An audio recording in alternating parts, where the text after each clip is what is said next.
Hello guys, এটা আমার প্রথম ভিডিও। তো আমি ভাবলাম যে তোমাদের সাথে একটি ইজি নেল পেন্ট শেয়ার করি। তো তার জন্য আমি দুইটা নেল পালিশ নিয়ে নিচ্ছি, একটি হোয়াইট এবং আরেকটি গ্লিটার টাইপের। তোমরা ভিডিওতে দেখতেই পাচ্ছ যে আমি কিভাবে নেল পেন্টটি করছি, এবং এটা করতে সর্বোচ্চ 5 মিনিটের বেশি লাগবে না। তোমরা যদি খুব বিজি হয়ে থাকো, একটি ইজি নেল পেন্ট চাচ্ছ, তো তোমরা এটা করতে পারো। এটা যে কোনো ড্রেসের সাথেই খুব ভালো মানাবে এবং একটি সুন্দর লুক দেবে।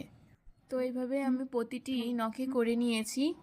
তো এখন আমি এই গ্লিটার নেল পালিশটা এর উপর থেকে অ্যাপ্লাই করে নিব। তো তার আগে আমি 2 মিনিট রেখে নেল পালিশটা শুকিয়ে নিয়েছি, যাতে নেল পালিশটা আর খারাপ না হয়ে যায়। তো প্রতিটা নখে আমি এইভাবে অ্যাপ্লাই করে নিব। তো দেখতে পাচ্ছ কতটা ইজিলি এই নেল পেন্টটা ক্রিয়েট করা যায়। তো এই যে ফাইনাল রেজাল্ট, তোমাদের ভালোভাবে দেখানোর জন্য আমি ব্যালকনিতে দেখাচ্ছি। কমেন্টে জানিও কেমন হয়েছে, এবং ভালো লাগলে লাইক